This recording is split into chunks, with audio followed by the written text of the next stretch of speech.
یہ تیسرا دور۔ صحابہ نے پوچھا اس سے بھی زیادہ سخت؟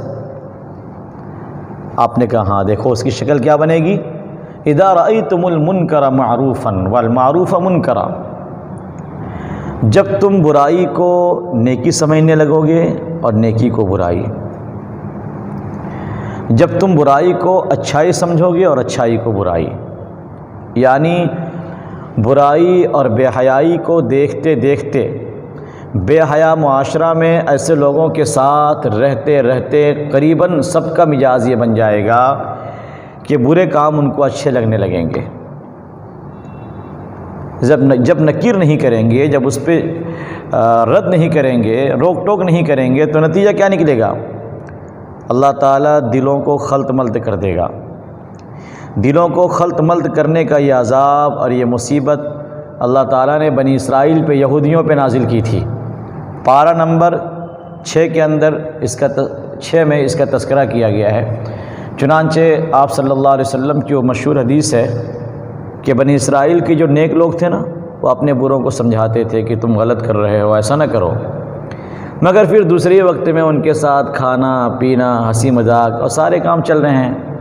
اللہ تعالیٰ کو یہ بات سخت ناگوار گزری کہ ابھی ابھی تو دیکھا تھا گناہ کبیرہ میں ملوث تھے، گناہ کر رہے تھے، اور بس رسمی طور پہ سمجھا دیا ایسا مت کرو، اور پھر انہی کے ساتھ آ کر انہی فاسق و فاجروں کے ساتھ مل کر ٹھٹھا اور مجلس لگائی جا رہی ہے۔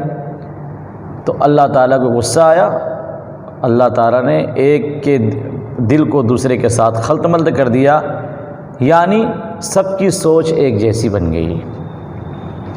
یہ دیندار طبقہ بھی دیندار نہیں رہا اس نحوست کی وجہ سے۔ بالکل یہی صورتحال اس وقت بنتی جا رہی ہے۔ آج سے کچھ سالوں پہلے جن چیزوں کو وہ لوگ جو دیندار نہیں ہیں، جن کی زندگی ایک عجیب انداز میں گزرتی ہے، آرام طلبی اور عیاشی کے ساتھ، وہ جن چیزوں کو اچھا سمجھتے تھے اور ہمارا دیندار طبقہ ان چیزوں کو برا سمجھتا تھا، لیکن چونکہ اس طرح نکیر نہیں ہوئی، روک ٹوک نہیں کی گئی جس طرح کرنا چاہیے تھا، نتیجہ یہ ہے آج چند سالوں کے بعد ہم دیکھ رہے ہیں کہ دیندار طبقے کے ذہن سے بھی اس کی برائی رخصت ہوتی جا رہی ہے۔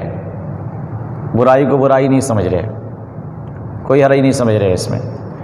اور میں پھر وہی بات کہوں گا، دوبارہ اس مثال کو میں لاؤں گا۔ اس کی سب سے بڑی مثال بوفے سسٹم ہے۔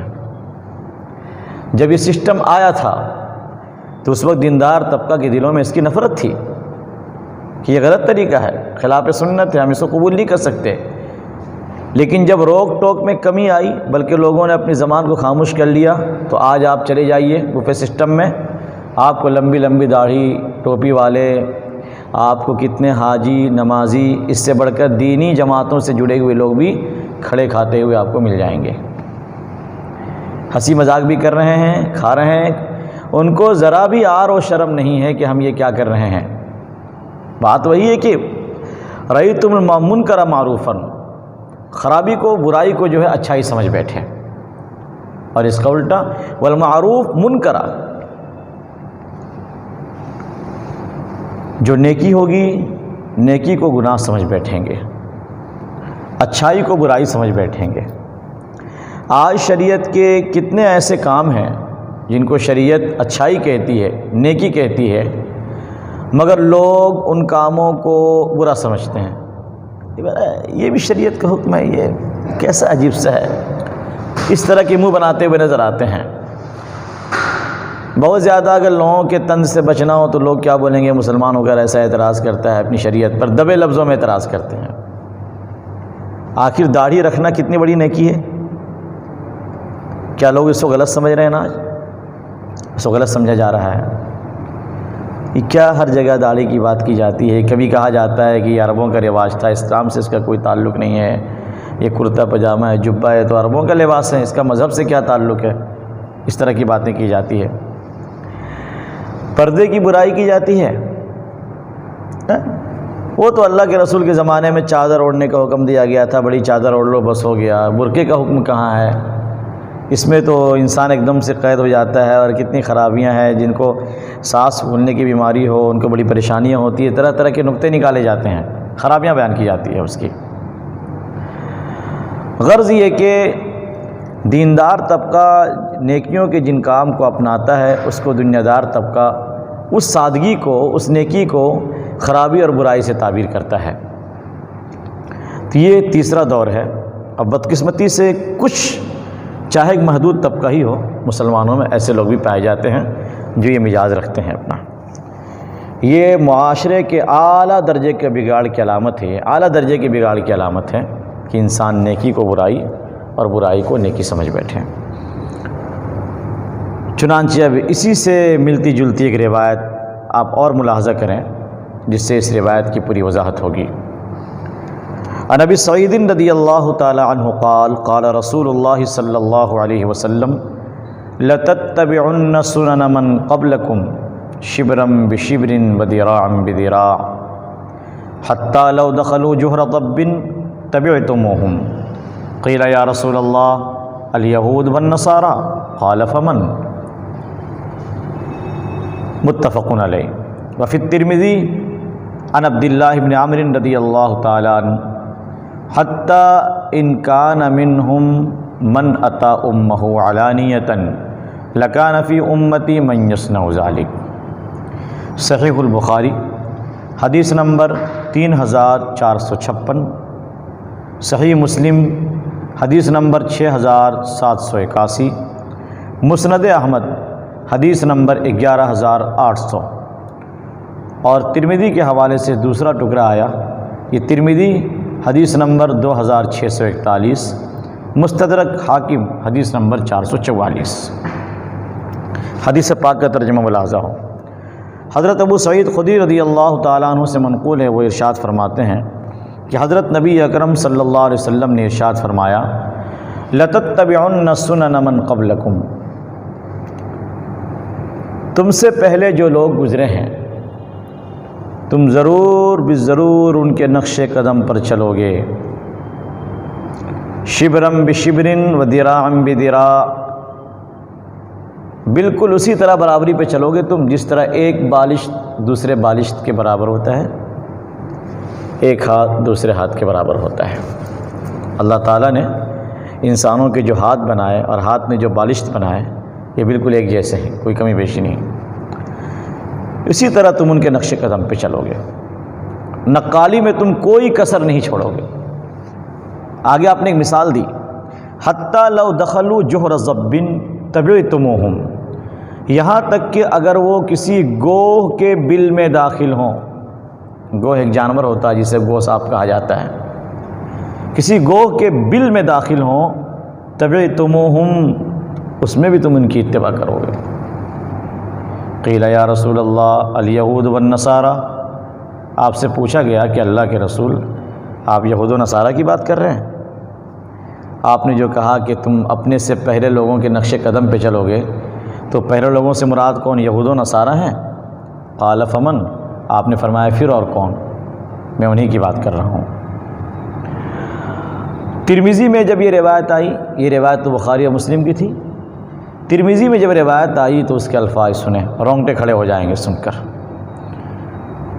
حضرت عبداللہ ابن عمرو سے روایت وہاں منقول ہے ترمذی میں، اور اس میں یوں ہے آخر میں، حتی ان کان منہم من اتا امہ علانیۃ، یہاں تک کہ اگر یہود و نصارہ میں سے کوئی شخص اپنی ماں کے ساتھ منہ کالا کیا ہوگا، اپنی ماں کے ساتھ بدکاری کی ہوگی، لکان فی امتی من یصنع ذلک، میری امت میں بھی ایسے لوگ ہوں گے جو یہ کام کریں گے۔ اب حدیث پاک کو تو آپ نے ترجمے سے سمجھ لیا اچھی طرح کہ مسلمان غیروں کی نقالی میں، بالخصوص یہود و نصارہ کی نقالی میں کسی طرح بھی پیچھے نہیں رہیں گے، جو بھی کام وہ کریں گے یہ کریں گے۔ اس سلسلے میں مجھے بات یاد آتی ہے، حضرت اقدس مولانا سجاد نعمانی زیدہ مجدہ العالی حضرت کا بیان کلکتہ میں ہو رہا تھا، اور بالخصوص حضرت کا علماء سے خطاب تھا، عوام الناس بھی تھے، علماء سے خاص طور پہ آپ خطاب فرما رہے تھے پارک ہال کے اندر۔ تو حضرت نے نقل کیا تھا، غالباً لکھنؤ اسٹیشن میں ایک انگریز وہ چائے پی رہا تھا اور اس کے ہاتھ میں برف تھا، تو غلطی سے وہ برف اس کے چائے میں گر گیا،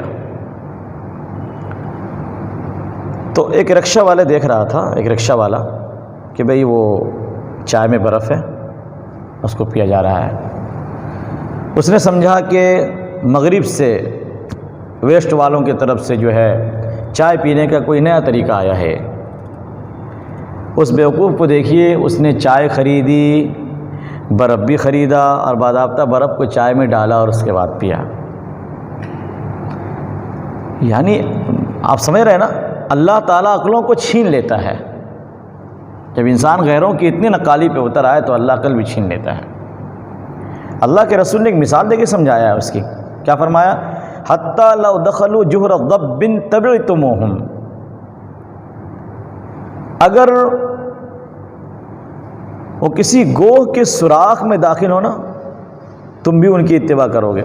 اب آپ سمجھیے، یہ جو گوہ صاف ہوتا ہے نا، یہ موٹا سا ہوتا ہے، اس کا سانپ جو کہ اس کو کھایا بھی جاتا ہے۔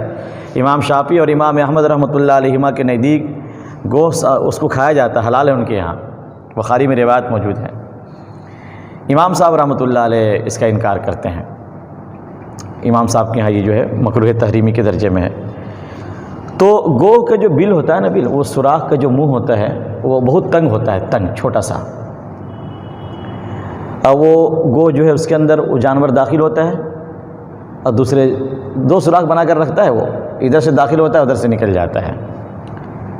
اللہ کے رسول نے جو یہ مثال دی ہے نا، یہ بتانے کے لیے کہ دیکھو اس کے سوراخ کا منہ تنگ ہے، اب اتنا تنگ ہے کہ ایک انسان اپنا سر وہاں ڈالنا چاہے تو کیسے جائے گا آخر؟ تو یہود و نصارہ اگر یہ بیوقوفی والی حرکت کریں کہ تنگ بل میں اپنے سر کو ڈالنا چاہیں، تم بھی یہ حرکت کرو گے ان کی نقالی میں، تم کو لگے گا نہیں اس میں بھی کوئی فائدہ ہے۔ مطلب کیا ہے اس کا؟ یہ گوہ کا بل، یہ تو ایک مثال ہے، یہ تو سمجھیے ایک طریقے سے آپ صلی اللہ علیہ وسلم نے بات کو سمجھانے کے لیے کہا ہے۔ اصل مقصد کیا ہے آپ کا؟ آپ یہ بتانا چاہتے ہیں کہ یہود و نصارہ کی طرف سے کوئی ایسا کام جس میں دنیاوی اعتبار سے بھی کوئی وسعت، کوئی فراخی اور کوئی اچھائی نہ ہو، بلکہ اس میں تنگی ہو، پریشانی ہو، لیکن بس وہ کر رہے ہیں، ان کو اچھا لگ رہا ہے، تو تم اتنے نادان بن جاؤ گے، تمہاری عقل اتنی ماری جائے گی کہ اس تنگی میں بھی، اس بیکار کام میں بھی، پریشانی میں بھی تم ان کی اتباع کرو گے۔ جب تم اس حد تک آگے نکل جاؤ گے کہ جہاں تمہارا دنیاوی کوئی فائدہ نہیں، تنگی اور پریشانی ہے، وہاں تم اتباع کر رہے ہو، تو جن کاموں میں تم کو دنیا کے سبز باغ دکھائیں گے اور دنیا کے اعتبار سے تم کو فائدہ دکھائیں گے، ان کاموں میں تم تو ان کے پیچھے دوڑو گے۔ اور وہی لے لیجیے، پھر اسی مثال کو آپ تازہ کر لیجیے، بفے سسٹم کے بارے میں آپ جانتے ہیں نا، آپ لوگوں سے کہیے بھائی آپ انسان ہو کہ جانور ہو؟ آپ انسان ہوتے تو آپ کو عزت کے ساتھ کھانا آپ کے پاس پہنچایا جاتا، یہ تو آپ کے ساتھ جانوروں جیسا سلوک ہے کہ جناب برتن لیجئے، جائیے کھانا وہاں سے لیجئے، لائن میں لگیے کھڑے ہو کر، یہ تو آپ کی عزت کو تار تار کیا جا رہا ہے آپ کو شادی حال میں بلا کر، مگر بات سمجھ میں نہیں آتی لوگوں کو، ان کی ایک طرح سے بے عزتی ہو رہی ہے کہ وہ اس انداز میں اپنے کھانے لے رہے ہیں، لیکن عقل ماری گئی ہے کہ یہ تنگی، یہ بے عزتی جس میں دنیاوی اعتبار سے کوئی فائدہ نہیں ہے، لیکن مغرب کی طرف سے چونکہ آیا ہے، ان کو اچھا لگا تو ان کو بھی اچھا لگ رہا ہے۔ اور بھی مثالیں آپ اس طرح کی دیکھ لیجیے، کوئی بھی ایسا کام جس میں دنیاوی لحاظ سے بھی کوئی فائدہ نہیں ہے، بس وہ کرتے ہیں، مغرب والے کرتے ہیں تو ہم بھی کریں گے ان کی اتباع میں۔